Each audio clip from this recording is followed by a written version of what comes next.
할렐루야. 오늘은 야고보서 3장 강해를 하겠습니다. 제목은 개조심보단 말조심으로 제목을 붙이고 오늘 나누어 보겠습니다. 우리는 지금 야고보서를 계속 나누고 있습니다.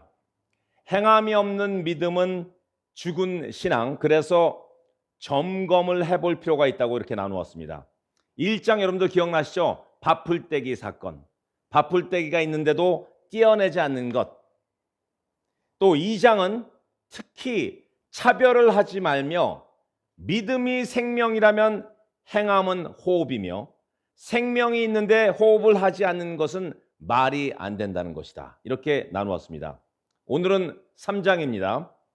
말로만 하지 말고 행함이란 열매를 맺어야 되는데 3장은 행함보다는 말에 집중해서 말조심을 하라고 권면합니다.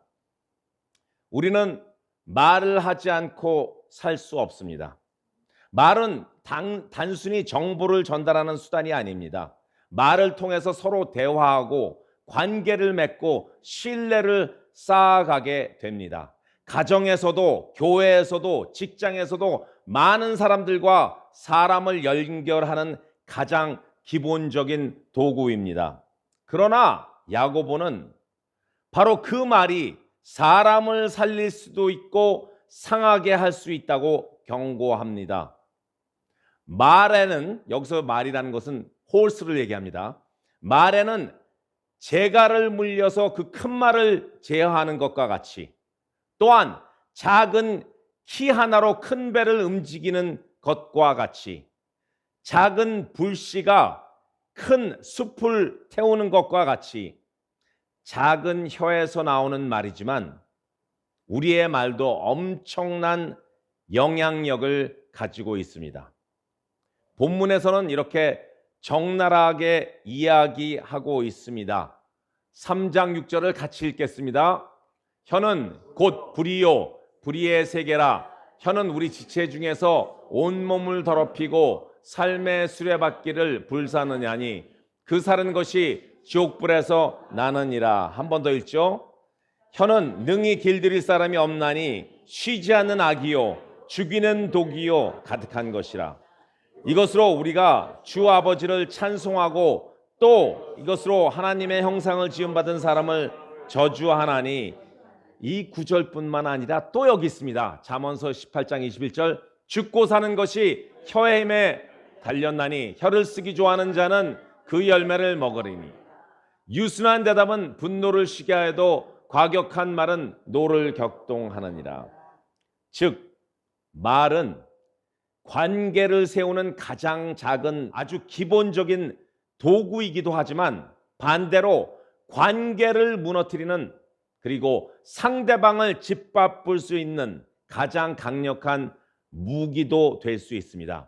그래서 성경은 우리의 혀를 다스리는 것이 바로 우리의 삶을 다스리는 것이라고 가르칩니다.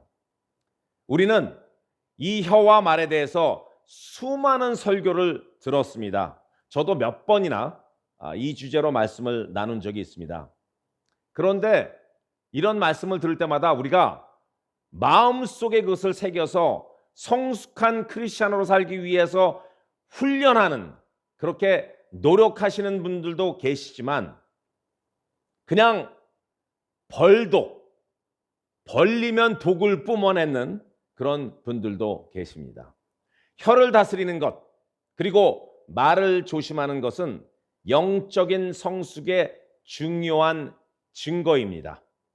성숙한 과정을 볼 수 있는 증거 중 하나는 정말 성실하고 부지런하고 열정을 가지고 말씀을 공부하고 찬양과 기도를 열심히 하고 말로만 아니라 행함으로 크리스찬의 삶을 사는 것이라고 할 수 있습니다만, 제가 감히 더 하나 붙인다면 혀에서 나오는 말을 인하여서 다른 사람에게 상처를 주지 않는 것도 성숙한 중요한 증거 중에 하나입니다.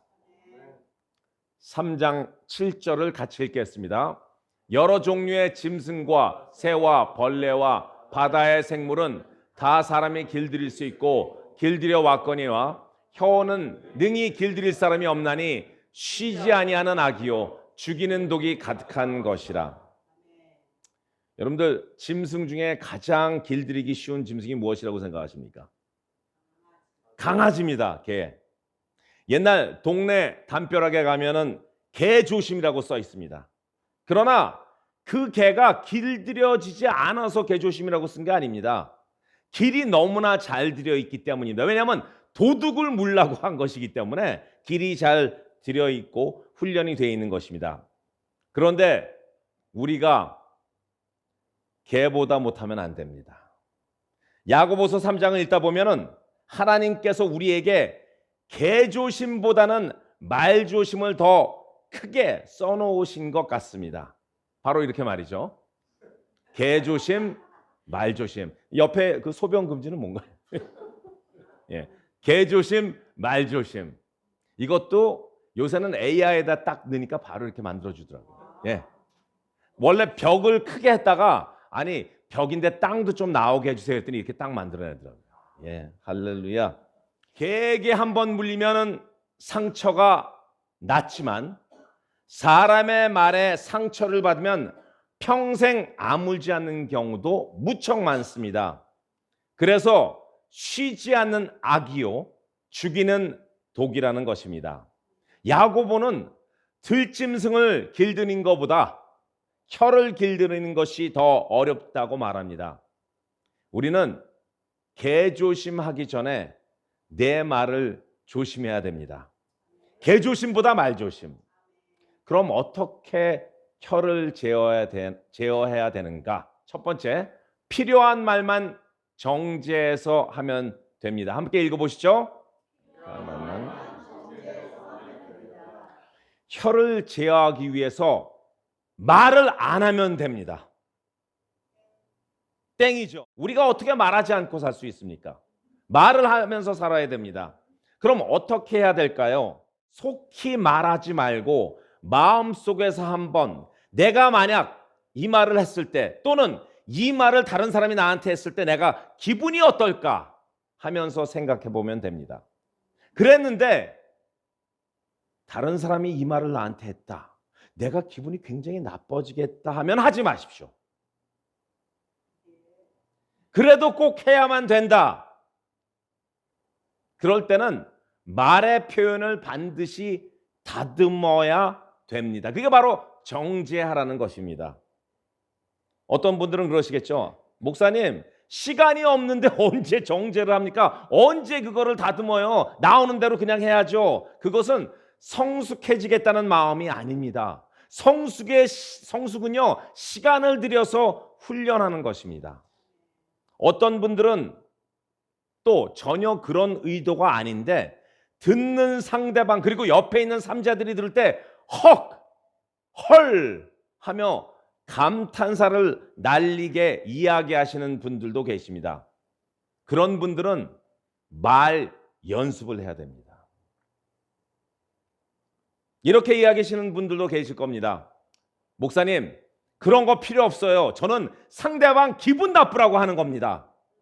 그런 생각을 가지시는 분들께는 혀에서 나오는 말은 마음의 창입니다. 혀는 마음의 창입니다. 일부러 기분 나쁘게 하려는 쓸데없는 소리, 정말 무식하기 짝이 없는 그런 경솔한 말들, 삼자가 듣기도 거북한 그런 상대방을 짓밟는 듯한 말은, 그리고 개념 없이 지적만 하는 말은 본인의 마음 상태가 이렇다는 것을 기억하시면 좋겠습니다. 우리가 저번 주 2장에서 나누었죠.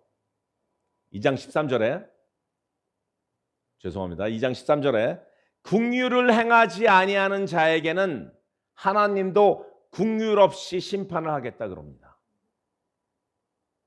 기억하십시오. 마음은 바로 혀는 마음의 창입니다. 그래서 혀에서 마구 뿜어내는 것은 자기 마음이 그렇게 썩어 들어갔다는 것입니다. 두 번째, 혀를 제어해야 됩니다. 혀를 제어한다는 것은 단순한 감정 억제가 아닙니다. 혀를 제어한다는 것은 영적 성숙의 훈련을 한다는 것입니다. 무조건 하나님 당신께서 하실 것입니다 라고 토스만 하지 마십시오. 우리가 할 일이 있고 하나님께서 하실 일이 있습니다. 쿵푸 영화처럼 말이죠. 모든 무술을 손바닥만 댔더니 완전히 전수되는 거, 이런 거 많이 보셨죠? 그렇게 되는 것이라고 생각하면 안 됩니다. 그렇게 생각하시면요, 나중에 책임 회피를 하는 것과 같습니다. 그냥 우리는 가만히 있으면 성령이 다 알아서 해주십니다 하다가 무슨 일이 나면 나중에 그 블레임을 성령한테 한 가능성이 너무 많습니다. 어떤 분이 그러셨습니다. 나를 부인하라. 나는 아무것도 아니니 아무것도 안 하겠습니다. 주님께서 알아서 하십시오. 저는 순종하며 가만히 있겠나이다. 상당히 영적인 이야기 같죠? 하지만 그것은 책임 회피입니다. 난 아무것도 하기 싫어요. 그리고 영적인 게으름입니다. 그것이 은근히 리빌되는 것입니다. 그러니 성경 공부 시간에 숙제를 하지 않고, 숙제하라는 구절은 성경에 나와 있지 않습니다 하고 숙제를 안 해오시는 분이 있어요. 나누어준 머티리얼과 실러버스들 어디 갔습니까? 성경이 아니기 때문에 저는 캐리할 이유가 없습니다. 그리고 화장실에 두고 가시는 분들도 계셨단 말입니다. 하나님은 우리들의 순종을 요구하시지만 동시에 우리가 감당해야 될 책임과 훈련도 함께 요구하십니다. 아멘. 세 번째, 같이 읽죠. 혀를 제어하는 능력은 성령의 열매로 자라난다. 혀를 제어하는 것은 단순한 의지력의 훈련으로 끝나면 안 됩니다.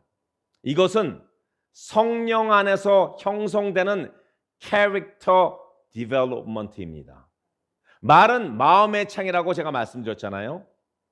우리가 아무리 말을 조심하려고 한다 해도 마음 깊은 곳이 변화되지 않으면 그 말은 똑같이 나옵니다. 여기에서는 훈련이 됐지만 이 마음밭이 계속해서 문제가 있으면요, 나중에 욱할 때 한번 팍팍 터집니다. 그래서 무엇을 해야 되냐? 바로 여기를 다스려야 된다는 것이. 새 포도주는 새 부대에게, 새 포도주를 자꾸 썩은 푸대에다 넣으면 더 곰팡이가 썰어요.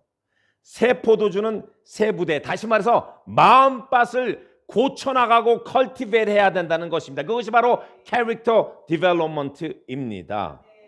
성경은 입술보다 먼저 마음을 다루라고 합니다. 마태복음 12장 34절, 독사의 자식들아 너희는 악하니 어떻게 선한 말을 할 수 있느냐? 이는 마음에 가득한 것을 입으로 말함이라. 마음밭이 완전히 썩어 뭉들어졌기 때문에 그것을 입으로 표현한다는 것밖에 아니다라고 이렇게 말을 합니다. 그렇기 때문에 무엇을 해야 된다고요? 성숙의 열매는 마음밭부터 고쳐 나가야 된다는 것입니다. 즉 혀를 다스리는 싸움은 결국 마음을 성령께 내어드리는 submission and surrender입니다. 성령께서 우리 안에서 일하실 때 급하게 쏟아내던 말들이 느려지고 상처를 주던 그런 표현들이 이상하게 부드러워지고 판단하고 지적하려는 그 혀가 긍휼로 바뀌게 됩니다. 이것은 단순한 말 기술이 아니라 새 사람으로의 변화입니다. 새 사람의 옷을 입은 결과입니다. 그래서 야고보는 혀를 작지만 굉장히 큰 영향력을 가진 지체라고 이렇게 표현합니다. 작은 혀 하나가 삶의 전체를 바꾸기 때문입니다. 결국 혀의 제어를 이렇게 정리할 수 있습니다. 훈련으로 시작하지만 은혜로 자라고 성령의 열매로 완성된다. 아멘.